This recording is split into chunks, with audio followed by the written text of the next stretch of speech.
Good afternoon and welcome to IIEA Insights with me, Dan O'Brien. Europe's security and defence, where we stand. After the US elections last week, things have changed considerably and are likely to change further next year. To discuss these matters, we have Brigid Laffan, Emeritus Professor at the European University Institute, Carsten Søndergaard, Denmark's ambassador in Moscow until 2022, Marcin Terlikowski, Deputy Head of Research at the Polish Institute of International Affairs, and Ben Tonra, Professor of International Relations at UCD. Marcin, could I start with you as the person closest to the war in Europe? Can you give us your analysis of the state of play in the conflict in Ukraine and what the US election results means for how it evolves in 2025? Thank you, Dan, for the question. Thank you for having me here in this webinar. It's my first time, so I'm all the more glad to take part, to offer my, as you said, thoughts and observations from the eastern flank or eastern front nation, as many would say, because as a matter of fact, we do feel the Russian aggression, the effects of it, but also the very aggression of Russia in the hybrid or gray zone area on Poland, particularly in the information space, in cyberspace. So yeah, I hope my let's say observations will be interesting for you and your audience here to this webinar. Well, the situation in Ukraine, I will not say anything new to anybody who has been following the news from the front line or the analysis which is available on the open source, but the situation is difficult. The Russians are not making the big progress, but it is visible. So the situation at the front line is difficult for Ukraine, and it's not even about the lack of weapons or the hunger for munitions, which have been addressed by the Western allies of Ukraine, but it's mostly about the ability to sustain the losses which are there. So yes, the situation for Ukraine is difficult, particularly that Russia is still able to tolerate losses at the staggering numbers. Some sources indicate that it can be as high as 20,000-30,000 people, soldiers killed and wounded a month, in a month, which is a staggering number, something unthinkable when we let's say apply Western democratic standards to the engagement in conflict. Yet Russia sustains this rate of losses and slowly but inevitably pushes forward. Now, what it means for the political situation in the context of the elections in the US, in the context of the election of Donald Trump, it means that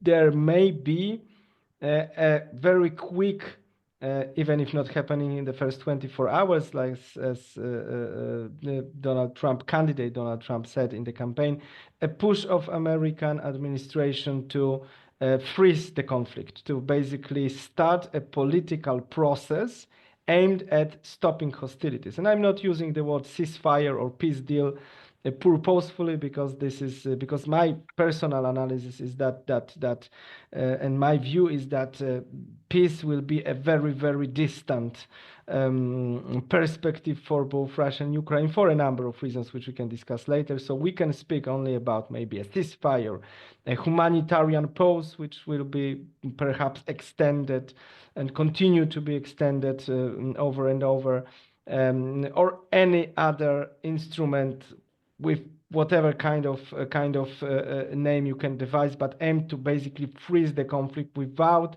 prejudicing a number of key issues political issues linked to this conflict. For instance, the status of the territories which Russia illegally incorporated into its own structure and which are under the international law simply occupied militarily by Russia. Speaking, of course, about the parts of the four Ukraine's oblasts which have been occupied by Russia and where the hostilities are taking place. So this political instrument, if managed poorly by the Trump administration, may give Russia a sense of a tactical limited victory if Russia at all is interested in negotiating it, because this is another question.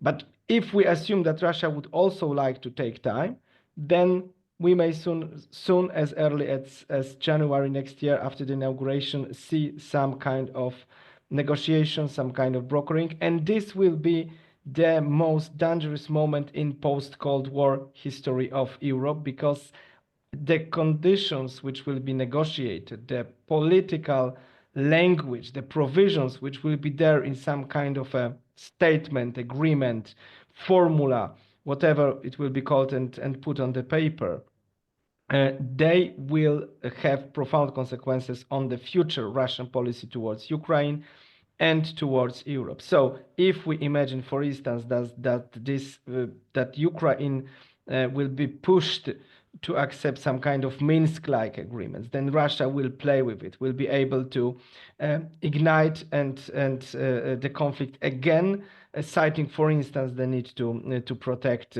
some kind of groups of people, which they may not necessarily even be there in the front line. If we allow some kind of doubt about the status of territories, about in the status of Ukraine borders, then again Russia may play it and will surely use it to the detriment of the Western unity, to the detriment of the security of other states, Poland included.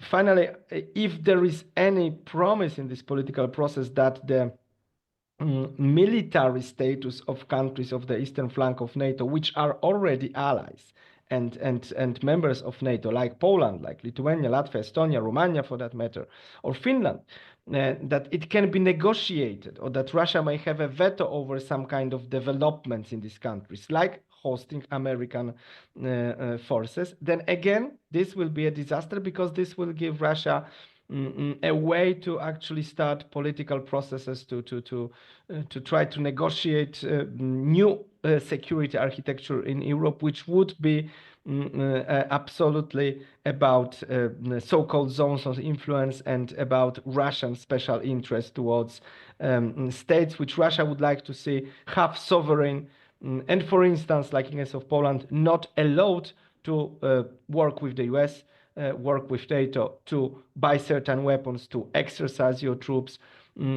Basically, Russia would like to have a re-established buffer zone, like it was in the case of during the Cold War with the communist states, satellite states being part of the Warsaw Pact. And this is the stake of the war in Ukraine. This is the stake of this, as I mentioned, this political process, which will be needed to stop the hostilities. And this is why it will be a very dangerous moment, because we simply can't let it happen as the West.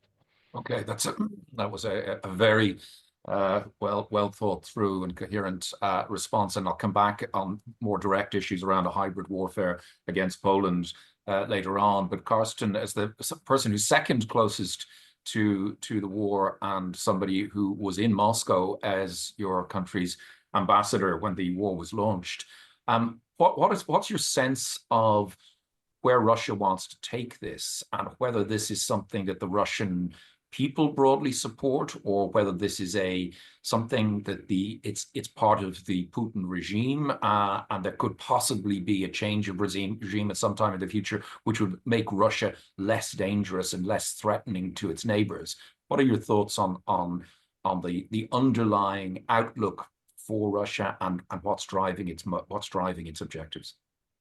Yeah, thank you for the invitation, and thank you for the good question. My point of departure is that I agree very much with the realism, I would say, which Marcin just presented. I mean, the bigger picture, and my point of view is the bigger picture is that this is a war, an invasion decided at the highest level. I remember some of my interlocutors in Moscow at some point before then it was possible still to talk to them privately, doubted that if it had been another one than President Putin, then probably not. I mean, this is a decision made at the highest level. It is a historical mission for President Putin. And it was done, armed forces had been rebuilt and so on.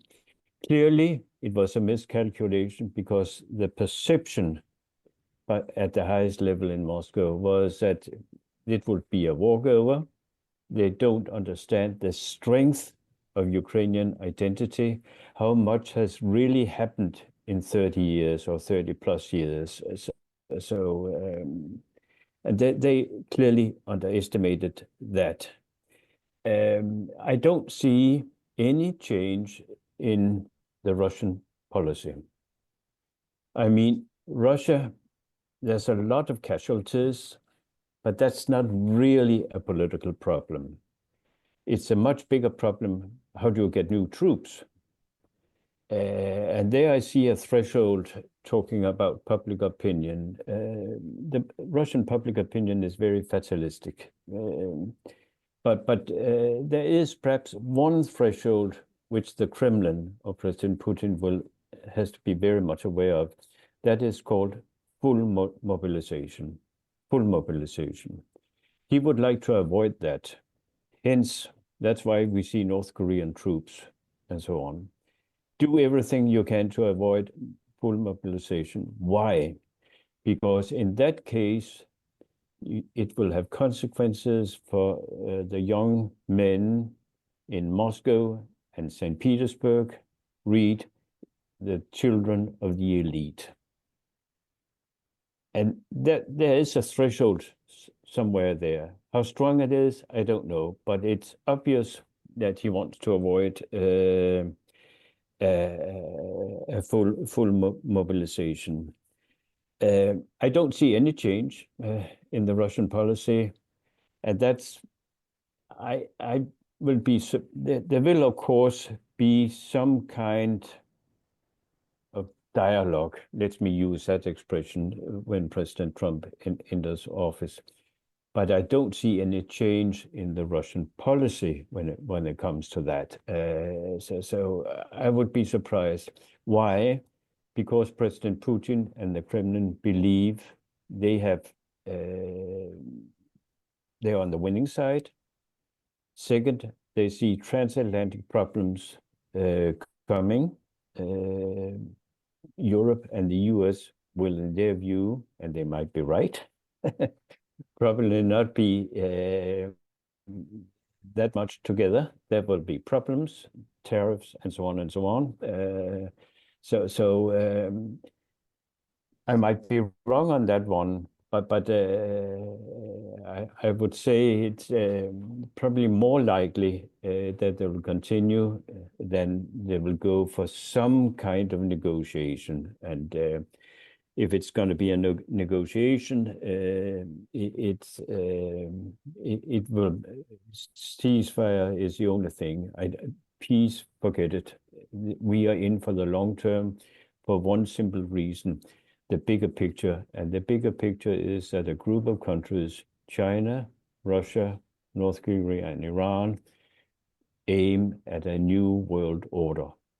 They want to do away with the so-called rules-based order, which we have benefited from for years. And you see, they support each other. It's not an alliance. They support each other. I mean, from my point of view, it's inconceivable that there could have been North Korean troops in Russia without Chinese approval, be it tacit or not. China could have blocked it if they wanted. They have so much leverage on Russia. They have so much leverage on North Korea. They could have done it. So the bigger picture, we need to keep that in mind. They want a new world order. And then, of course, final point, events always happened Could something happen in Middle East, Iran, the Houthis? What about the South China Sea? I mean, that could be used, and if you do aim at a new world order. So in my shorter, we are in for the long haul here. So okay, thanks, Carsten. Brigid, I'm not going to suggest you're going to cheer us up in any way, but your thoughts obviously on what's happened in the United States and what that means for Europe, and more generally then from an EU perspective. I think most observers were surprised at the reaction in 2022 to the invasion by the EU, but at this point the sanctions seem to have had limited effect. Russian economy remains remarkably strong. Is there more we on the European side can do in terms of more sanctions, confiscation of Russian assets, any other things you can think of to further our leverage here? So firstly, on your question about what has happened in the United States, I think the EU over the last number of crises, Brexit, pandemic, the beginning of Ukraine, became a more resolute and resilient institution. But I would say it's being severely tested over the last year on Ukraine. And of course, the election of Trump creates pressures on the EU that it's ill-equipped to deal with. Why do I say that? For the EU to be effective, it needs a modicum of unity, not entire consensus, but it needs to be reasonably unified. And on defense and security, that unity appears not available. And then there are all of the complications of NATO, EU, European pillar in NATO, et cetera, et cetera. So I would have thought that the advent of the Trump presidency poses acute tensions for the EU, and we will find out over time whether or not the EU has the resilience to cope with that. On your second question on sanctions, so the sanctions packages, not just the European, but the US and UK as well, they have been aligned, relatively coordinated. They're now up to package number 14. And the purpose, of course, was to ensure that the revenue would be restricted to the war coffers of Moscow, and also access to technology would be limited. In other words, dual-use products, but also military products. So have they not had any effect? They've had an effect to the extent that there has been a decoupling of the EU economy and particularly energy from Russia. So it's wrong to say that they've had no effect. But have they prevented Russia fighting the war? Absolutely not. And that's because Russia had better than expected fiscal buffers. They had they transferred trade elsewhere, and of course they had a boom in energy prices. And there is hard evidence that the sanctions are being circumvented through extraordinary trade patterns, Turkey, the UAE, the Central Asian republics, and also China, because China, I fully agree with Carsten, China may not be directly supplying weapons, but they certainly are supplying materials that help Russia in the war, and they haven't prevented North Korea supplying either. The other big problem has been that Putin has managed to have a shadow fleet where there is a fleet that's circumventing the sanctions. Now, the EU, and David O'Sullivan, as you know, the former Director General of the IIEA, is the sanctions enforcer, and he's working very hard bilaterally to try to close off loopholes. But I would say, given that sanctions are not universal, Russia will continue to be able to maintain its trade. Now, there are effects, and there could be even more. And the areas to get them on are, firstly, as they did in the 14 package, they name the ships that won't be allowed through trade through European ports. I think Europe should move to QMV on sanctions to sort out the Orban problem, and watch very carefully technology. And maybe consider secondary sanctions using EU economic power with those countries like Turkey that are playing both sides on this. But are you likely to have, are sanctions likely to deliver a collapse of the Russian economy? Absolutely not. Just to follow up on the qualified majority voting in the EU on sanctions, how difficult would that be to do from a legal perspective? Is that relatively easy to do, or? Not easy to do, but they might perhaps think about going, if necessary, going outside the EU to strengthen the sanctions. It's very difficult. It's very difficult. Okay, but Ben, just before we come to you, if any of you have specific things you want to say about what each other have said, we want to keep this as conversational as possible. So please just indicate to me and let me know, and we can do that. So Ben, in terms of how you think NATO has been Trump-proofed, as it's been called, to what extent do you think that's happened? To what extent do you think Article 5 of NATO is at risk under the next US president? Let's start with that. That's enough to be going on with. That's enough to be going on with, indeed. The short answer is no. NATO has not been effectively Trump-proofed. And I think we have to remind ourselves that Article 5, Article 5's strength never resided in the black text of Article 5. Article 5 is actually quite loosely worded, and was loosely worded deliberately at the behest of the US when the Washington Treaty was signed. NATO's credibility has in fact relied on both the integrated military command structure and the political credibility of NATO, and the restated political credibility of NATO. And Donald Trump, as president, as candidate, and now as incoming president-elect, has done everything in word and deed to question and undermine the political credibility of Article 5. So there's nothing to suggest, to my mind, that he's shifted his position on this, and clearly NATO is facing something of a crisis. My fear is that NATO officials in some NATO capitals think that they can handle Trump or manage Trump, that they somehow can point to increased defense spending, that they can explain to him all that NATO has done, and that they can bring him on side in partnership with his new defense secretary. I think that's a miscalculation. He doesn't have to actually formally leave NATO. He can't do that under US legislation, but he can sit on his hands in the event of a NATO crisis. And I think that will be seen and recognized by many of our partners in Central and Eastern Europe. In the event that there is an existential crisis for NATO, I think then it's a question of what the European Union can and cannot do. And there I think Brigid's points are very salient.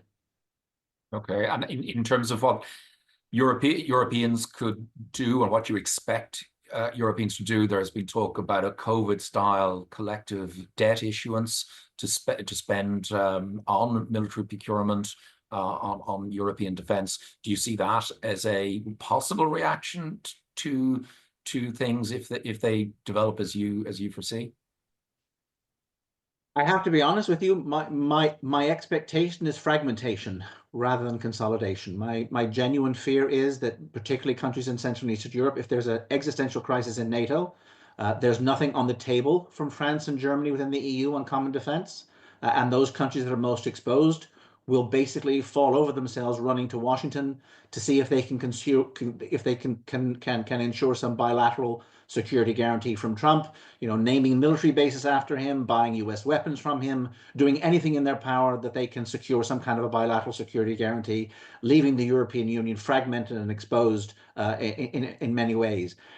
The only hope I have is that the European Union, again, as Brigid said, building on its previous strengths in terms of mobilizing money, mobilizing resources, and mobilizing institutions, can put together a package that is sufficient to allow member states to rebuild and build up their defenses and contribute to Ukraine's defense.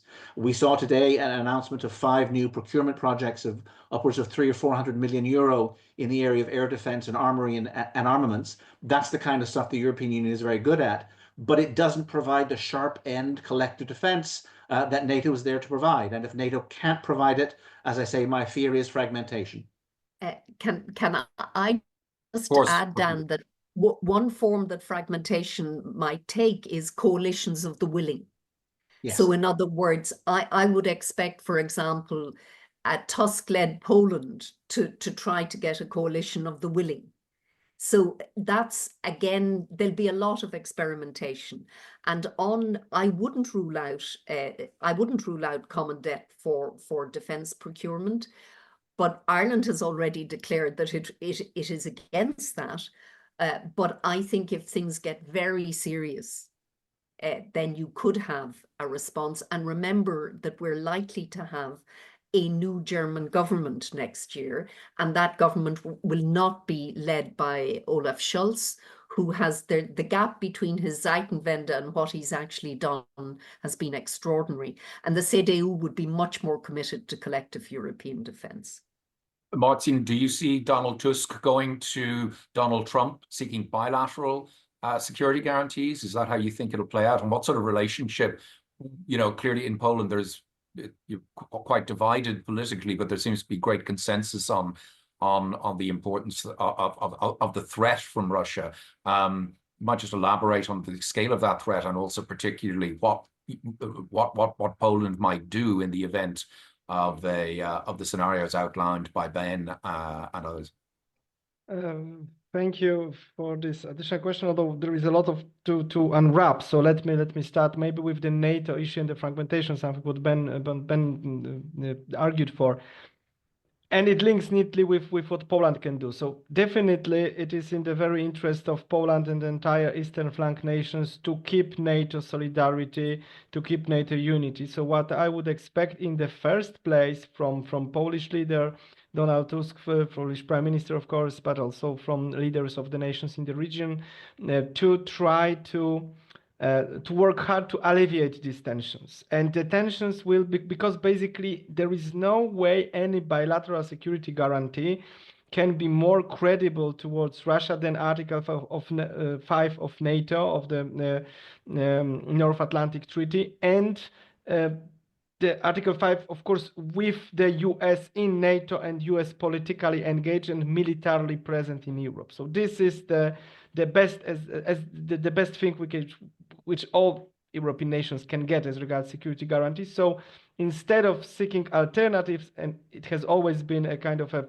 fundamental assumption for Polish foreign policy, instead of seeking alternatives, let's work to have NATO cohesion, solidarity sustained. So what I'm expecting actually from my country, from the other nations in the region to do is to go to Trump, meet Trump, talk to him about and show how much burden is being currently taken by a number of nations in NATO, how things have changed since 2017 as regards defense spending, as regards procurement of certain types of capabilities, also from American, but not only companies.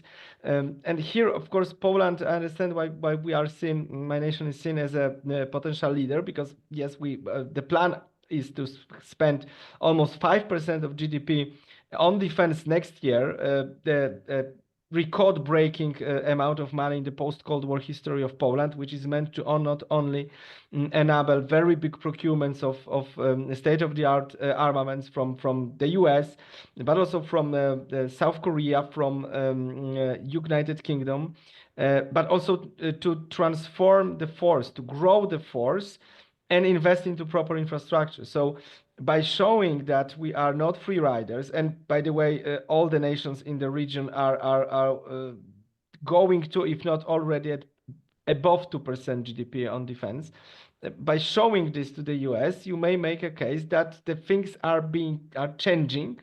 Of course, you may wrap it up and say that they are changing because of the President Trump's leadership. This is what the previous NATO Secretary General Jens Stoltenberg was saying towards the end of the Trump presidency in 2020, that the things were changing at that time already because of Trump leadership. So kind of appealing to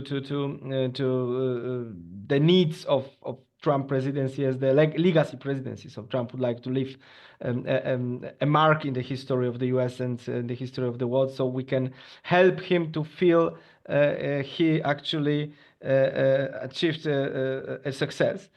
So yes, a coalition of the willing, in the sense that a coalition arguing for more European burden taken in NATO, a coalition for showing how much is being done, how much will be done in the future, and a coalition, and we mentioned Europe here, of course, European Union, a coalition for an ambitious European Union agenda, particularly in the area of defense industry support, so that actually European Union tools can help member states invest in the military capabilities and improve this way the transatlantic burden sharing.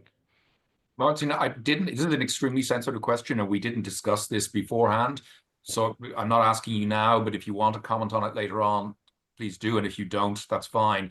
But there has been questions raised about Poland resorting to nuclear weapons, the acquisition of nuclear weapons in the future as the only way to guarantee its security. As I say, if you choose to come back to that, that's fine. We didn't discuss it, and I know it's an extremely sensitive subject. Carsten, Danes, within a few months of the invasion of Ukraine, had a referendum and voted to drop their opt-out from EU defence cooperation. How significant was that? And similar questions in terms of what Denmark would do in terms of seeking bilateral security guarantees from the US. Is that on the agenda? How serious are the threats taken for Denmark's security because of the developments in recent years? Yeah, thank you. Well, we had the referendum, as you said, about the defense opt-out. That was easier than expected, simply because public opinion due to the Russian invasion has changed. So that has been a change. But where you really have seen a change, that is in our support, military support, weapons and so on to Ukraine, where we are on top of the list in view of our size. Clearly, two or three aspects.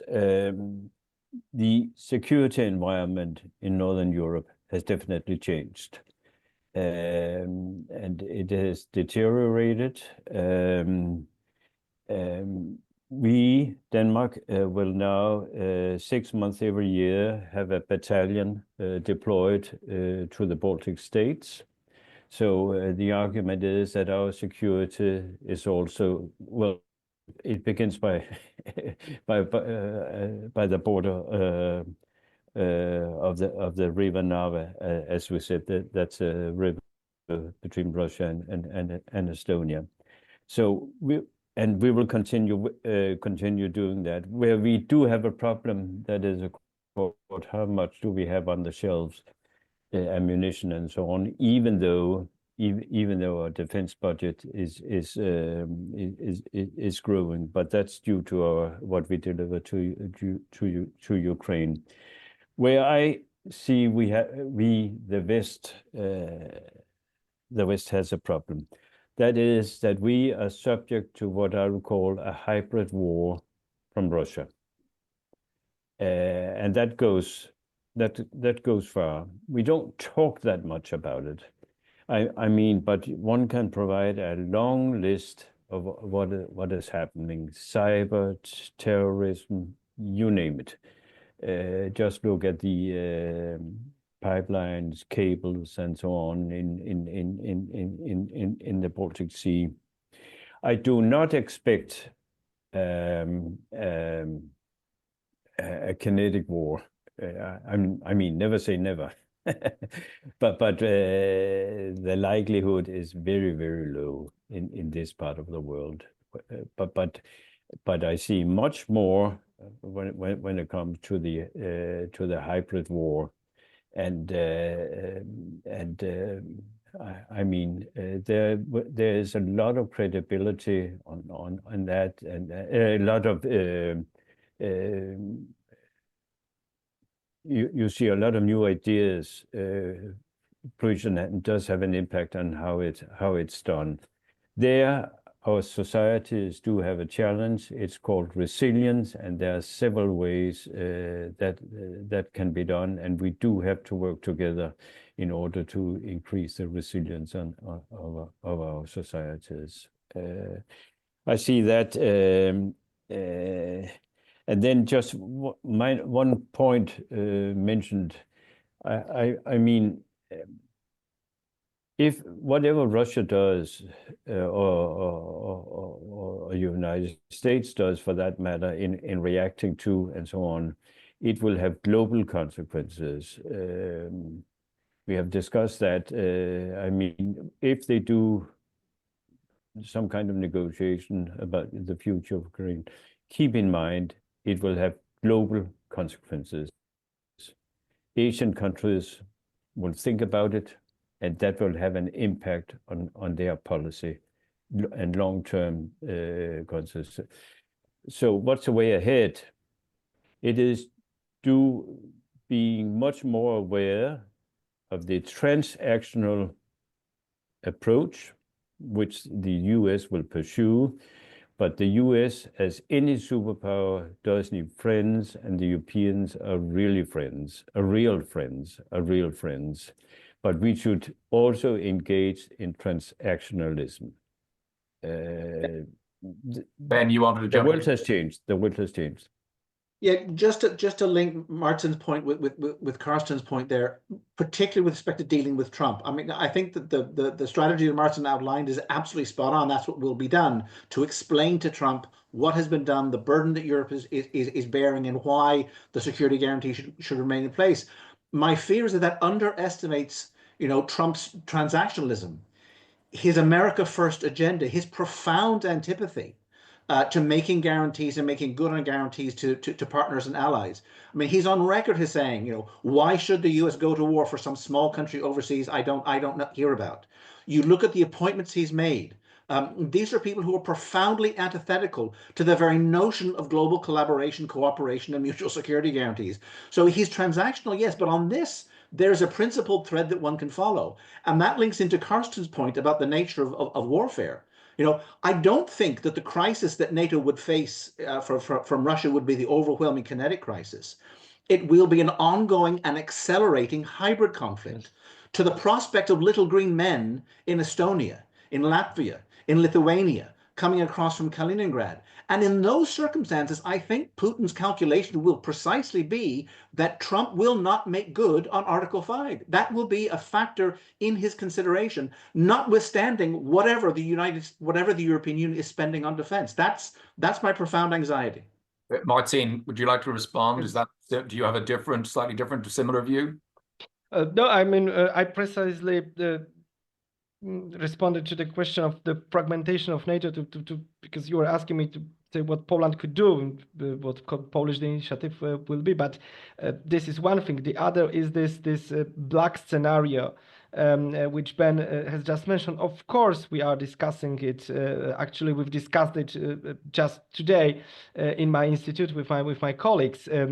But this is a scenario of US-less Europe, so to say. So the world without a hegemon, a world without, or of course you may argue that the US has lost its hegemonic position already, but in Europe, the US was the ultimate security provider. So if the US pulls out politically and militarily from Europe, which I would still consider to be the black scenario, which probability of which is still low, because I can't believe it will just happen overnight. It can be a process, and within a process you can steer it a little bit so that at least something is left, let's say, from the political and military commitment of the US in NATO. And ultimately there is also Congress which would be able to stop Trump, and also which would have to make a decision of formal withdrawing US from NATO. That's why I think it's the blackest of the black scenarios is highly unlikely. But the anxiety is here in Warsaw. The thinking about what to do is, however, taking place in the context of the paradigm shift which would happen in European security if the US leaves. It would not only be Polish problem, it would be the redefinition of what Europe is and can be as a security actor. And definitely this void would have to be, there would be attempts of a number of nations and political leaders to fill in this void.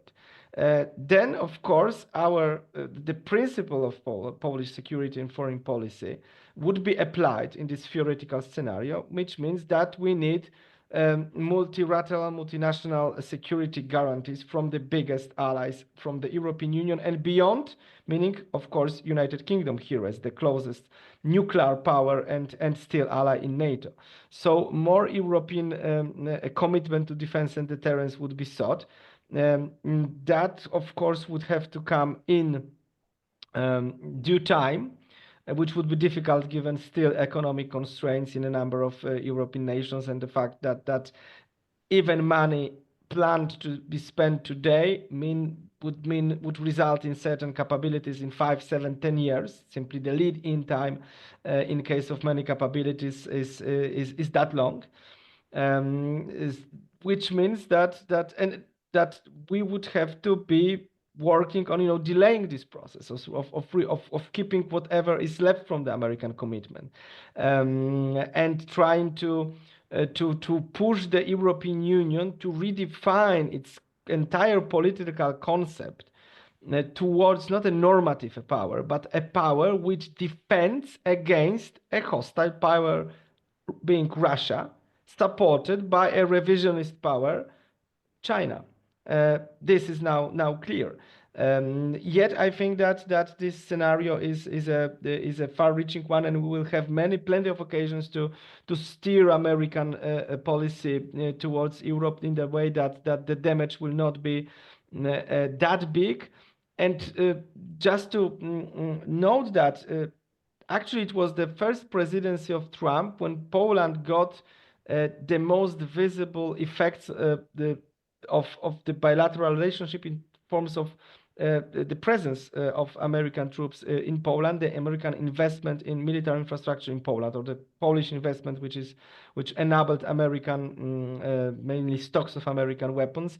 So we signed an enhanced defense cooperation agreement after long negotiations in summer 2020. So let's say the record of the first Trump presidency as regards Polish-US relations is quite good, if not to say quite historic. So there is still a belief that we can manage Trump, or that Trump is not necessarily that bad for Poland. Because if it is bad for Europe, then it won't be bad only for Poland, and we will be living in a different world, which leads me to the question of nuclear weapons, but maybe I will stop here and come back to it in Q&A or later on. Brigid, that issue of sort of collective security piece, I was really struck by one of the security correspondents writing in the Irish papers at the weekend, who, let me say, quote, as a non-NATO member, Ireland would, at first glance, be unaffected by any undermining of the alliance by Trump. It just struck me that that reflects quite a wide-ranging view, including by some people who maybe should know a bit better, that we benefit from the security of the United States via NATO, even if we're not a NATO member. Just to become a little more inward-looking and looking at the discussion in Ireland, do you feel that the war in Ukraine has had a similar change in Irish public opinion as it's had in maybe countries closer to the war, or are we sort of still feeling quite safe and maybe safer than we should be feeling? So I think the war has had an impact, but I think statements like that security correspondent won't wear well. And the idea that somehow or other Ireland would be not that affected by a significant change in collective security via NATO in Europe strikes me as an extraordinary statement, because we're an FDI state, we're a trading state. We depend on a stable international system. We're a highly globalized economy, and there are certain things that geography won't help us with. They won't help us with cyber. They won't help us with the hybrid nature of war today, energy security, the cables, interconnector with France, etc., etc. But I think we still have a very false sense of security in Ireland. Very false. And because, as Martin rightly said, it won't just be a problem for Poland. It will be a European problem, all of Europe. And I think there's so much contingency in the following senses in the international system. On the one hand, we have the authoritarian states who want a new world order. But on the other, we have the creator of that post-war order who is no longer as committed to it as they once were. But the ideal international order for a continent like Europe that is not a state, but a complex polity involving many states, is multilateralism. Europe likes multilateralism, likes international law, but that world, the contingency around that future is such that Europe has to prepare for a whole continuum of outcomes, and not just prepare for a continuum of outcomes, but try to influence, both in the following sense, try to influence the emergent Trump administration, but also to understand that Europe has agency.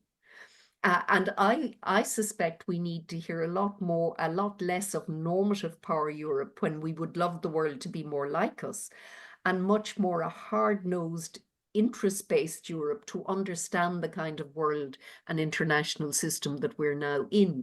Because even without Trump, the US pivot to Asia had already happened, would continue to happen. And then we have other powers, disruptor powers, particularly Russia and Iran. And we don't quite know where China lies in this continuum of states in terms of, I no longer consider China a status quo power. So I think in all these senses, for anyone in Ireland to think that this doesn't really matter to us, and that we need to, I'm also very struck by Irish diplomatic effort in the last year has been, if one looked at the effort Ireland put into, say, the war on Europe versus the war in the Middle East, then disproportionately the focus has been on the war in the Middle East, which is less geographically proximate to us than Ukraine. So I think Ireland has some very tough issues as a member state of the EU, but also its security and defense strategy. And Ben is far better placed than I am to talk about Ireland's defense and security. But I certainly don't think a security correspondent should be thinking we're unaffected or won't be as affected. Ben, that cues it up. Your evaluation of the of Irish foreign security defense policy, how it's evolved over the past couple of years. I would describe it as limited, poor, and self-involved. It's as if there is, and there has been an earthquake, a tsunami across European security defense, which has overturned decades, and in the case of Sweden, has overturned centuries of defense planning and established strategy. And it's as if with that tsunami and that earthquake, what we have seen in Ireland are the barest ripples of change across the Irish defense and security profile. Now, having said that, there is movement, there is change. Much of that movement and change is occasioned by entirely domestic generated problems in terms of retention of personnel within the defense forces, in terms of the culture of the defense forces. I think there is an acknowledgement that Ireland's security defense profile has to be augmented, and there is some very, very limited progress being made in that. There is some limited progress being made in terms of restructuring the Department of Defense and the defense forces themselves. So all of that is to the good, but it is extremely limited, and it is extremely self-involved. And I would stress that self-involved nature. Now, Brigid is the expert here, but I mean, Ireland had launched a very effective diplomatic campaign in response to Brexit, saying this was an existential matter of national security for us. And 26 member states rallied around Ireland in defense of Ireland's basic strategic needs to defend the absence of a border on the island of Ireland. When Estonians, Latvians, Lithuanians, and Poles turn to us and say, okay, what are you doing in response to our existential security needs? And if Ireland truly is to turn around, wash its hands and say, we're happy to send you blankets and prayers, and that's the sum total. It's not a quid pro quo, but it does speak to the nature of Ireland's membership of this European Union, if we are serious about it and engaged in it, or if we're simply going to be bystanders. And I'd like to ask you also about how this could complicate the Ireland's holding of the EU presidency next year. But Carsten, I'll ask Ben that first. But I also didn't say, I think we sent it in the invite, that of course before you went to Moscow as Denmark's ambassador, you were ambassador here in Dublin. So if you have any thoughts, again, we didn't talk about this beforehand, but if you have any observations about Irish foreign security policy, most welcome to make those. But Ben, in terms of the presidency next year, could Ireland's neutral position, its different position than from many other member states, complicate the presidency, given so many of these issues will be on the agenda next year? They'll be on the agenda, but they'll be very much in the hands of the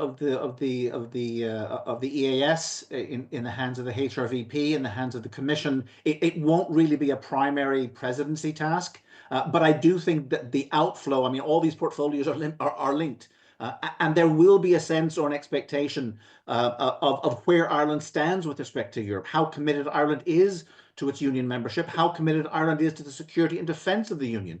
It is difficult, to my mind, to be a president of an organisation, even over a period of 6 months, and to say to yourself, on principle, I refuse to defend this. Carsten, would you have any observation? No, I fully understand the message which Ben sends. I mean, priority number one for the EU, midterm, long term, that must be to at least to stick together. Then formulate a policy. Can we get things moving and so on?